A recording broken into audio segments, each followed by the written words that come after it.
Hello students, आज हम पढ़ने जा रहे हैं स्ट्रक्चरल आइसोमेरिज्म का 6th पार्ट, जिसे हम बोलते हैं टॉटोमेरिज्म।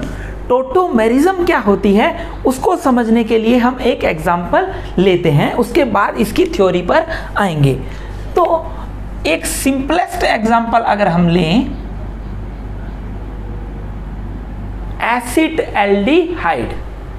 अब इस एसिड एल्डिहाइड में ये कार्बोनिल के जस्ट पास वाला कार्बन जो होता है उसे बोला जाता है अल्फा कार्बन। ठीक है, अब हम जानते हैं कोई भी जो बॉन्ड होता है उसके बीच में क्या होते हैं, दो इलेक्ट्रॉन्स यहां पर प्रेजेंट होते हैं। अब देखो होता क्या है कि ये जो बॉन्ड है वो शिफ्ट हो जाए यहां पर, ये शिफ्ट हो जाए यहां पर। तो जैसे ही ये यहां पर शिफ्ट होगा तो ये H+ निकल जाएगा यहां से। जब H+ यहां से निकलेगा तो अगर यहां पर डबल बॉन्ड आएगा तो कार्बन की वैलेंसी कितनी हो जाएगी, 5। तो ऑक्सीजन जो है इस इधर इलेक्ट्रॉन पाई इलेक्ट्रॉन को अपनी ओर शिफ्ट कर लेता है। दैट मीन्स हुआ क्या है पूरे प्रोसेस में, सबसे पहले तो ये वाला शिफ्टिंग यहां से हुई है, उसके बाद में सेकंड जो शिफ्टिंग है वो ये इधर से इधर हुई है। अब थर्ड क्या होगा, थर्ड H+ जो है इस पर O- पर आकर लग जाता है। तो आपको स्ट्रक्चर क्या मिलेगी,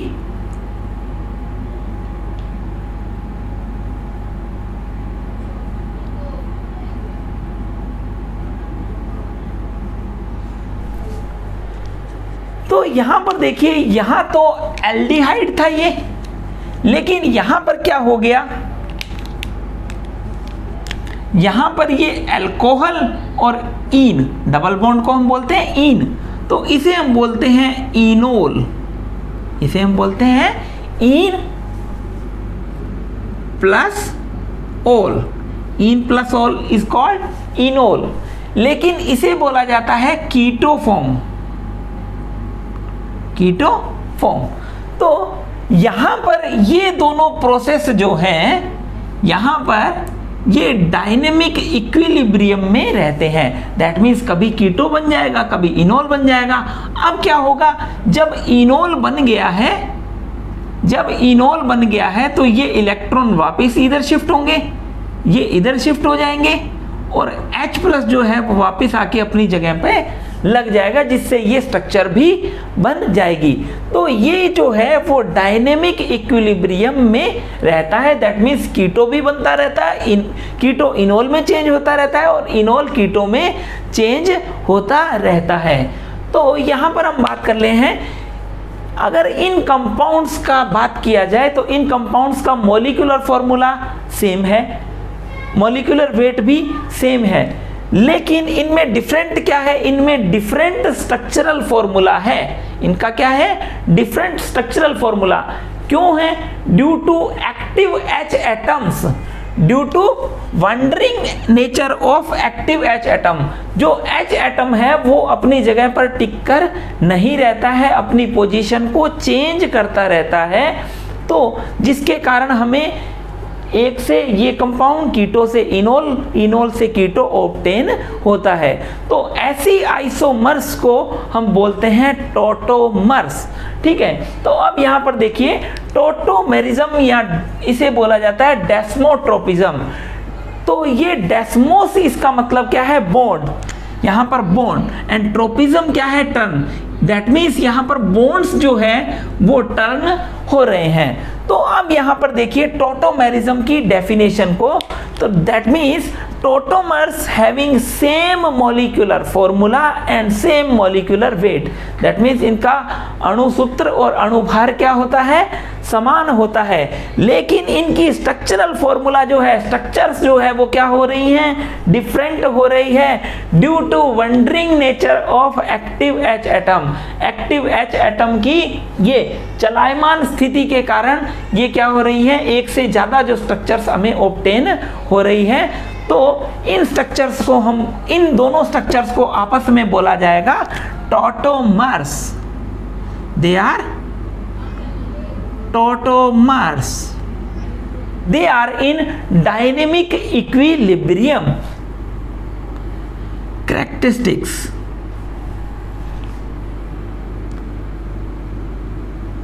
These structures are interconvertible.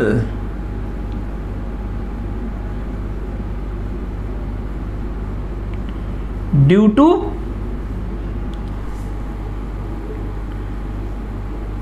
dynamic nature of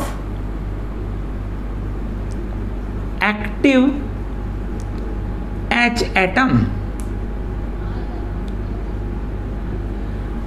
सक्रिय H परमाणु के कारण ये क्या हो जाते हैं, ये आपस में इंटर कन्वर्ट होते रहते हैं. Second point,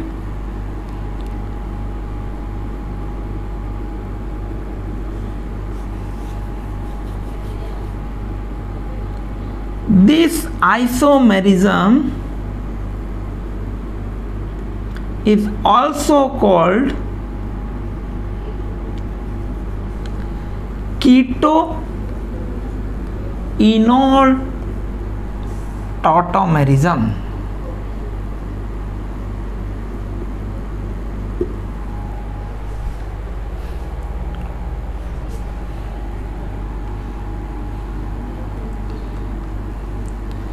These keto-enol present in dynamic equilibrium. That means keto enol में चेंज होता रहेगा और इनोल जो है वो कीटो में चेंज होता रहेगा. तो टोटोमेरिज्म का कॉन्सेप्ट क्या है? टोटोमेरिज्म का कॉन्सेप्ट ये है बच्चों कि इनमें एक्टिव H एटम होता है जिसके कारण ये एक से ज़्यादा स्ट्रक्चर्स बना लेते हैं. तो हम यहाँ पर इनकी स्ट्रक्चर्स को बना रहे हैं.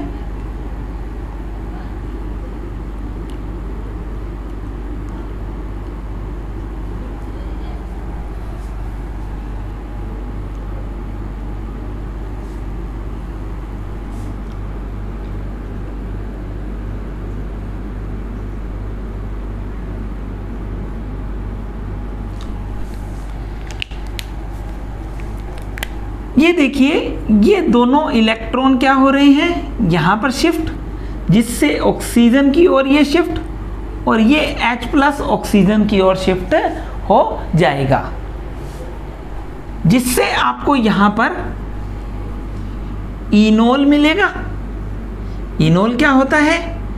इन प्लस ओल. ये तो ओल और ये क्या हो जाएगा? इन. इसे क्या बोला जाएगा? कीटो. और ये क्या हो जाएगा? इनोल. ऐसा ही नाइट्रो कंपाउंड्स में भी होता है.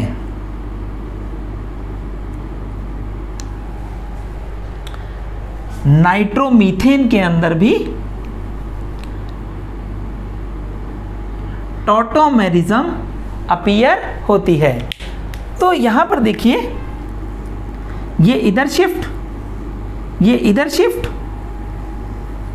और ये ऑक्सीजन पर आकर लग जाएगा, जिससे आपको स्ट्रक्चर क्या ऑब्टेन होगी? CH2 double bond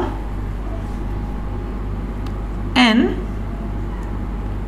OH O. तो इसे बोला जाता है नाइट्रोफॉर्म एंड इसे बोला जाता है एसीफॉर्म. और नाइट्रो और एसी भी आपस में क्या है? टोटोमर्स हैं और ये भी आपस में इंटर कन्वर्ट होते रहते हैं.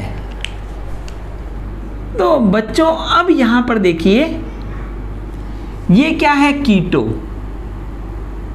जबकि यहाँ पर ये इधर चला जाए, ये इधर चला जाए, तो आपको क्या ऑब्टेन होगा? फिनोल. तो फिनोल भी क्या है? इन प्लस ओल, जिसे हम क्या बोलते हैं? फिनोल, ठीक है। और ये क्या है, कीटो। तो कीटो और इनोल में आपस में इंटर कन्वर्ट होता रहता है। तो यहां पर हम बात करते हैं कि रिक्वायरमेंट्स क्या होनी चाहिए। रिक्वायरमेंट फॉर टॉटोमेरिज्म,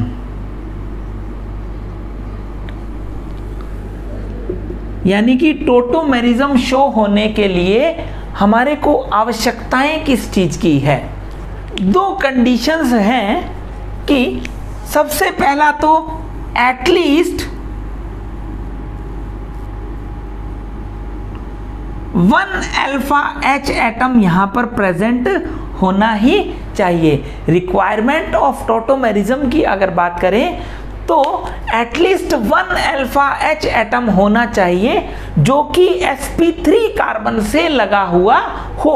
वो sp3 कार्बन से लगा हुआ जो H है वो कंजुगेशन में होना चाहिए CO ग्रुप के या NO2 ग्रुप के।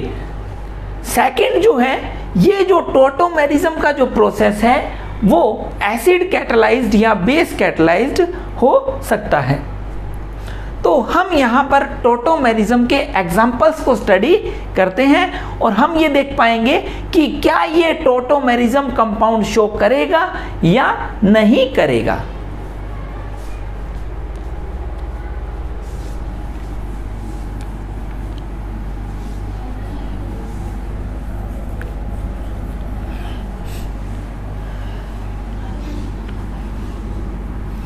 तो यहां पर अब आपको कुछ क्वेश्चंस दिए जा रहे हैं जिससे आपको टोटोमेरिज्म को समझने में आसानी होगी।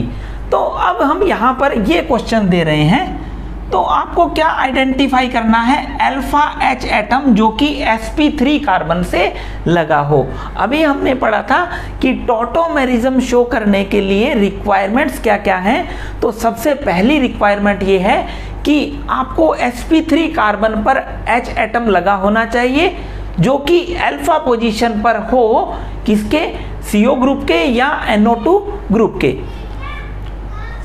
तो यहां पर देखिए इसके जस्ट पास वाला कार्बन अल्फा कार्बन है। तो जब यहां पास वाला कार्बन अल्फा कार्बन है तो ये इजीली क्या कर सकता है, टोटोमेरिज्म को शो कर सकता है। तो 3 बार अल्फा H है तो 3 बार टोटोमेरिज्म शो हो सकती है। 3 alpha H atom tautomerism show हो जाएगी। तो आपको ध्यान में क्या रखना है, आपको टोटोमेरिज्म के टाइम ये ध्यान रखना है कि सबसे पहले तो sp3 कार्बन पर एटलीस्ट 1 अल्फा H एटम होना चाहिए जो कॉन्जुगेशन में हो CO ग्रुप के या NO2 ग्रुप के।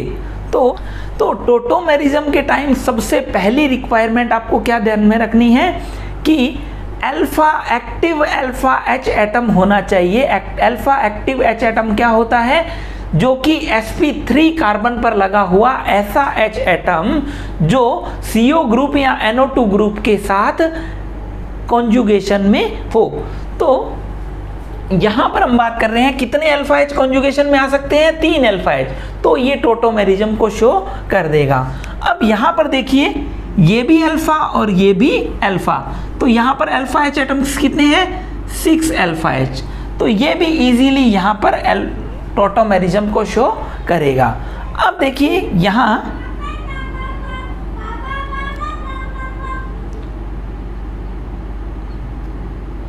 देखिए तो अल्फा कार्बन कितना है, 1।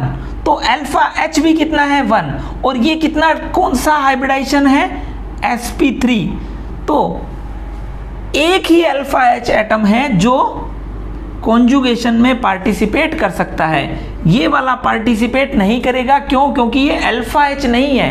अल्फा H क्या होता है, कार्बोनिल कार्बन के जस्ट साथ वाला कार्बन, ठीक है। अब देखिए तो एक अल्फा H है तो ये टोटोमेरिज्म को शो कर देगा। तो रिक्वायरमेंट में बार बार बोल दिया गया है एटलीस्ट 1 अल्फा H एटम होना चाहिए। अब यहां पर देखिए कि इधर की साइड अल्फा है लेकिन इसका हाइब्रिडाइजेशन क्या है, sp2, और यहां पर कोई H भी प्रेजेंट नहीं है। लेकिन इस CO ग्रुप के इधर साथ में इधर भी अल्फा H है, तो 3 अल्फा H एक्टिव हैं और ये टोटोमेरिज्म को शो करेगा।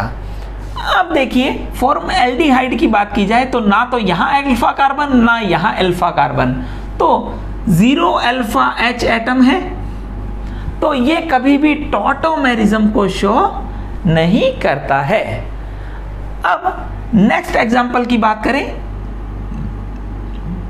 तो अल्फा कार्बन कौन सा है, sp2, इस पर कोई हाइड्रोजन है नहीं, होता तब भी ये कभी भी कॉन्जुगेशन में पार्टिसिपेट नहीं करता, और इधर की साइड अल्फा कार्बन ही नहीं है, तो 0 अल्फा H, ठीक है, तो ये कभी भी टोटोमेरिज्म को शो नहीं करेगा। अब यहां भी कोई अल्फा H नहीं है, तो 0 अल्फा H, तो टोटोमेरिज्म नहीं शो करेगा। अब देखिए CO ग्रुप के पास इधर अल्फा कार्बन है लेकिन H नहीं है, लेकिन ये 2 अल्फा कार्बन है जो इधर और इधर कॉन्जुगेशन में पार्टिसिपेट हो सकते हैं, जिस कारण यहाँ 2 अल्फा H हैं, ये दोनों इधर भी पार्टिसिपेट कर सकते हैं और इधर भी पार्टिसिपेट कर सकते हैं, तो ये जो कंपाउंड है कीटो इनोल टोटोमेरिज्म को शो करेगा। अब देखिए यहाँ नेक्स्ट कंपाउंड की अगर बात करें तो ये भी अल्फा और ये भी अल्फा, और अल्फा पर कितने हैं, 2 और 2 4, तो टोटल 4 अल्फा H, तो ये भी कंपाउंड टोटोमेरिज्म को शो करता है। तो आपको ध्यान में क्या रखना है, टोटोमेरिज्म के अंदर सबसे पहली रिक्वायरमेंट है एटलीस्ट 1 अल्फा H एटम होना चाहिए। सेकंड जो है वो क्या होना चाहिए, वो कॉन्जुगेशन में होना चाहिए, किसके, CO ग्रुप के और NO2 ग्रुप के। तो बच्चों हम अब इन तीन एग्जाम्पल से ये एक्सप्लेन कर पाएंगे कि टोटोमेरिज्म जो है उसके लिए रिक्वायरमेंट क्या होती है।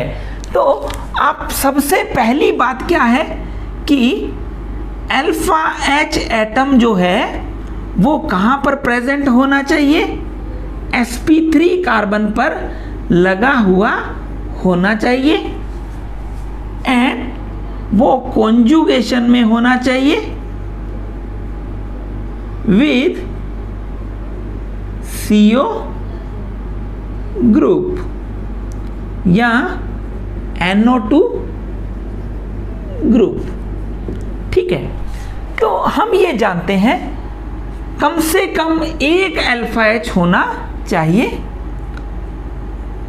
एटलीस्ट 1 अल्फा H तो ऐसा होना चाहिए जो sp3 कार्बन पर लगा हो, जो कि कॉन्जुगेशन में हो CO ग्रुप या NO2 ग्रुप के।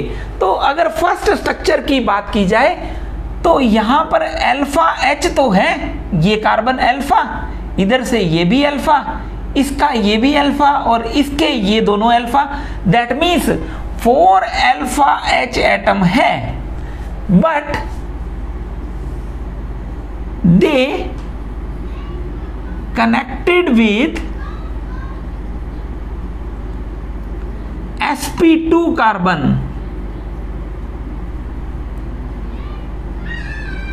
so they can't take part in tautomerism. तो क्या ये कंपाउंड टोटोमेरिज्म शो करेगा, तो ये कंपाउंड कभी भी टोटोमेरिज्म शो नहीं करेगा। अब देखिए यहां पर ये भी अल्फा, ये भी अल्फा, इधर के लिए ये भी अल्फा और ये भी अल्फा, तो टोटल कितने अल्फा H हैं, 2 4 6 एंड 8 अल्फा H यहां पर प्रेजेंट है, जो कि सारे के सारे ही sp3 कार्बन से लगे हुए हैं, तो ये टोटोमेरिज्म को शो करेगा। अब देखिए ये जो कार्बन हाइड्रोजन है ये किस पर लगे हुए हैं, sp2 कार्बन पर, तो sp2 वाले कभी भी कॉन्जुगेशन में पार्टिसिपेट नहीं कर सकते, लेकिन ये वाले जो चारों हैं वो पार्टिसिपेट कर सकते हैं। That means total